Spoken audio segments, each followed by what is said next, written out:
Today, we are breaking down what has to be one of the most audacious, most daring hostage rescue missions in modern history. We're talking about Operation Thunderbolt. It's an incredible story of high stakes, brilliant planning, and just razor-thin margins for error. So, I want you to just think about this for a second. Put yourself in the shoes of the Israeli government back in 1976. You've got over 100 of your citizens held hostage 4,000 kilometers away. That's like flying from New York to LA and then some. They're in a hostile country, surrounded by enemy soldiers, and the clock is ticking. How do you even begin to solve that problem? All right, so here's how we're going to unpack this whole thing. First, we'll look at how the crisis started. Then, the critical intelligence that changed everything. We'll dissect the insane plan they came up with, live through the 90 minutes of the raid itself, and finally, grapple with its complicated legacy.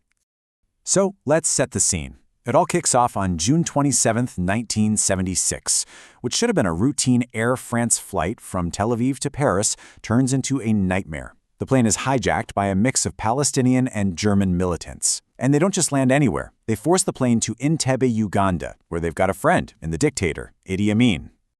You can see right here just how quickly this all went south. The hijackers get help from Ugandan soldiers on the ground. And then comes the part that sends a chill down your spine. They separate the hostages, letting non-Israelis go, but keeping the Israelis and anyone Jewish. And then they drop the ultimatum. Release 53 prisoners or the hostages start dying. The clock was officially, terrifyingly ticking. So, Israel was stuck between a rock and a hard place. I mean, what do? Negotiate? That means giving in to terrorists. But a military strike. On paper, it looked like a suicide mission. We're talking flying across a continent, into a country whose army is on the other side. Any failure, any little thing that goes wrong, wouldn't just be an embarrassment. It would be a massacre of everyone they were trying to save. Okay, so the deadline is getting closer, and negotiations are going nowhere. The military option seems like a fantasy. They were operating in the dark. But then, they got a breakthrough. A sliver of light that came from some absolutely crucial intelligence. This is where the whole story pivots. You see, the hostages they released, they weren't just free. They were walking intel sources. They gave details on the guards, where the hijackers were. But here it is, the real aha moment. Someone realized the old terminal building, the place where the hostages were being held, was built by an Israeli company years ago. Boom, just like that, they had the blueprints. They knew the layout, the entry points, the weak spots. It was like being handed the cheat codes to the final level. All right, so with that game-changing intel, a plan starts to take shape. And I gotta tell you, it was audacious. It was unbelievably complex, and it all hinged on 4 key things: surprise, assault, security, and denial. If any one of these failed, the whole thing would fall apart. Let's walk through this, because it's genius. Step 1, surprise. And this is the movie moment part. They'd fly in at night in 4 giant transport planes, and the first thing off the ramp would be a black Mercedes, just like the one Idi Amin used.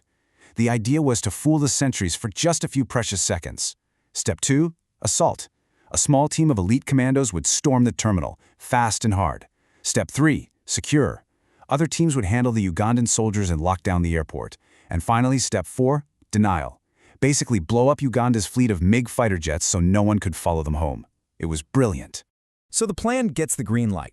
On the night of July 3rd, 4 C-130s fly under the radar, literally, across Africa. What happens next is probably one of the most intense, perfectly executed 90 minutes in military history. I want you to just let that number sink in. 90 minutes. From the moment the first plane's wheels touched down to the moment the last one took off with the hostages, that's all the time they had. The length of a movie. That's how incredibly fast and efficient this entire operation was. But get this. Inside that 90-minute window, the main event, the actual assault inside the terminal to take out the terrorists and free the hostages, was over in about 3 minutes. 3. Speed wasn't just part of the plan. It was their armor. It was everything. But let's be clear, those 3 minutes were pure, controlled chaos. This was the moment of maximum risk. Can you imagine? You burst into a dark room, there are over 100 terrified people screaming, and you have seconds, literally seconds, to figure out who's a hostage and who's a terrorist with a gun. The margin for error was 0. And as successful as it was, the raid wasn't without a heavy cost. You can see here all the hijackers were killed, and so were about 45 Ugandan soldiers. Tragically, 3 hostages were killed in the crossfire, and a fourth, an elderly woman named Dora Bloch, who'd been taken to a hospital earlier, was brutally murdered afterwards on Idi Amin's personal orders. And the Israeli commandos, they had one single heartbreaking casualty. So the mission's over. The hostages are home. But the story doesn't end there. Not by a long shot. The raid was a spectacular military triumph, but the shockwaves it sent around the world sparked celebration, fury, and a whole lot of controversy. Remember that one Israeli casualty? That was the ground commander himself, Lieutenant Colonel Yonatan Netanyahu. He was killed leading the charge into the terminal. After his death, the mission was officially renamed Operation Yonatan in his honor. His sacrifice turned a tactical win into a powerful national symbol for Israel. The fallout was massive and immediate. First, the good. 102 hostages were safe. For Idi Amin, it was a huge public humiliation. But there was a dark side. Kenya had secretly allowed the Israeli planes to refuel on their way home, and Amin took his revenge, ordering violent reprisals against Kenyans living in Uganda. And that's when the debate on the world stage really exploded. This quote from the UN Secretary General at the time really gets to the heart of the controversy. Israel said, "Hey, we were defending our citizens from terrorists that you were helping."